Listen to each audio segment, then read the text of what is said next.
to everyone, but great.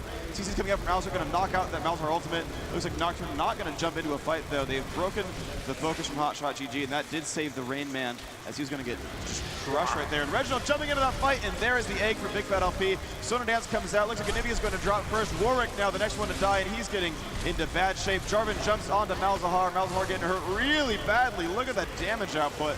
Sona the next one up, and that is a 4-0 kill score right there. TSM completely crushing that fight, and they're going to move on to Baron right away, and only Chaster's alive. Yeah, that's right. A round of applause. Great fight from TSM. That really looked like a kind of flip switch moment there from TSM. I mean, it was CLG were putting all the pressure on, then TSM come in there and, well, really do a great bit of damage. Actually, Chaucer's in there behind them, causing all kinds of problems. Reginald taking damage, and actually we're going to see Chaucer dive in here. What's he going to do? He will actually fall before he's able to take anyone down. But obviously we saw Jarvan low.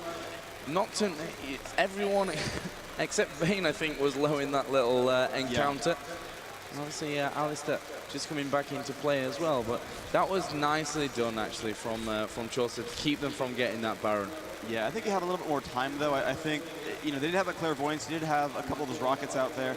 I think he had the ability to sort of wait another 4 or 5 seconds, maybe wait for another cooldown. If he had another frost respawn, for example, he would have killed Jarvan. He would have killed him before he got knocked up by that flag toss combo, and he would have, you know, been less CC'd, probably had a chance to keep going for this. But CLG, you know, they did give away 1 kill on that one, but it means that they got positioning for Dragon. They're going to get Dragon very, very well. So, you know, in the end, you're right. It worked out really well for him. Because, yeah, you know, it sucks that Chancellor died. You know, sad face there, but they didn't prevent Baron, and because they forced them all back, they did get the Dragon there, and that did respawn in that sort of near future time frame. So that's going to pull them back a little bit. 33 versus 27,000, still a good 10% advantage, but actually, sorry, more like 20% advantage. That's actually pretty significant.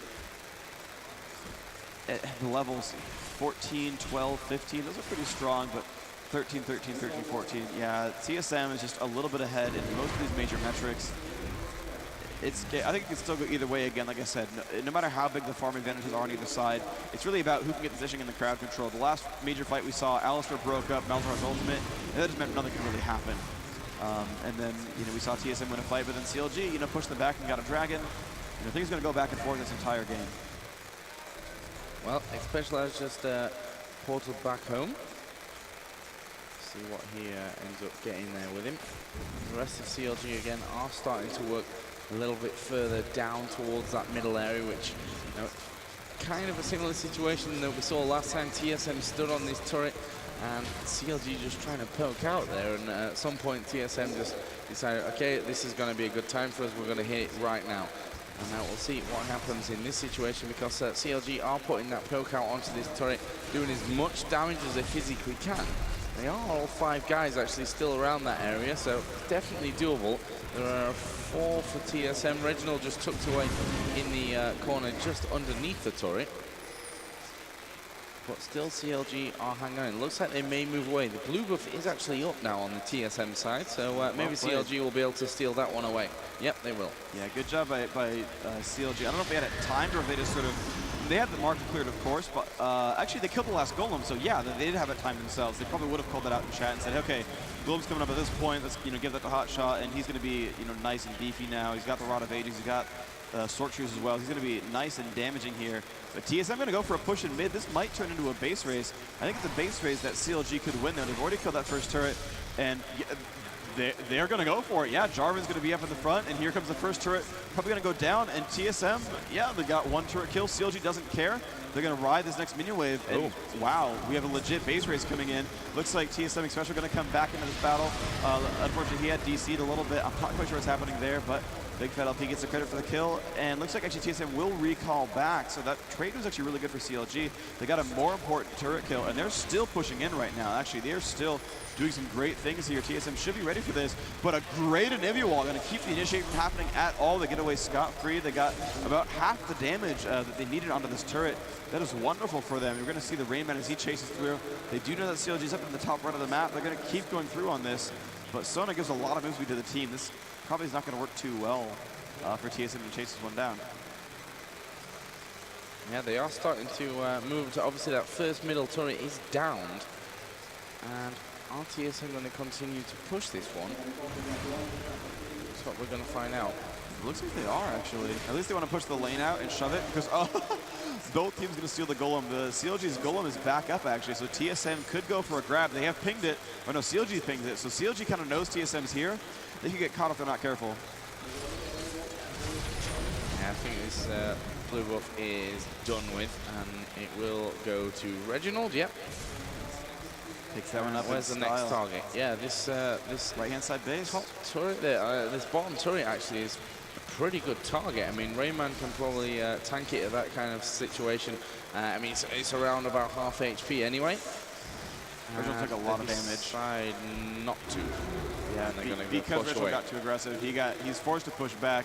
Down to half health due to 2 turret shots. I think that was just a really bad mistake. Look at Corky. Oh yeah, nice. Wow. Nice by CLG. They know they can win a 4v4. This is a beautiful play.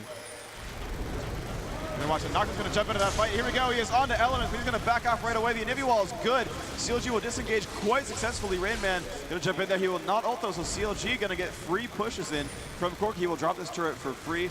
I said that 3 times in the same sentence. He has gotten the turret kill. TSM still trying to push in, but Reginald getting lower and lower, and they're still, counter initiate comes in here. There's the stun. Wow! One's dead already. They've egged Big Fat LP. Hot Touch, you're going to drop down as well to Jarvan.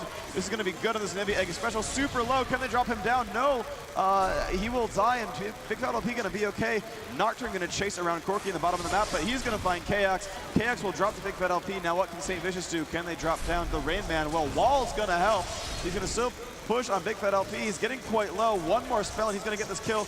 And there's a flag toss, and that is the kill. Now, can he run from St. Vicious? The shield is good. He's going to keep running away. Corky's going to come around from the side, though. Off to the left. Rayman's still trying to run. He has, I believe, ghosted. And the jump across the wall will keep him alive for now. But I don't know if he's going to make it. He's going to try to suicide to a turret, I think. And he might get to... Oh, no! The shield kept him alive. The shield kept him alive and gave away the suicide. That's a little bit silly. A little bit unlucky as well. I mean, there must have been really no health left on him at the end. But. Oh, no. So, all right, well. I don't even know who ended up winning that fight, really. It was like a chain of kills, one after the other for about 5 minutes straight. Well, I think the main point from CLG's point of view was, you know, they had Corky pushing down on that top lane, managed to take out that inner turret, so that's something, and that inhibitor now going to be open for them to be pushing onto a little bit later on. It'll force TSM to probably stay a little bit more defensive just to make sure they don't overextend themselves, as both teams starting to ward up around that Baron area once again. Scoreline in terms of kills, 12-6 still for TSM, and a good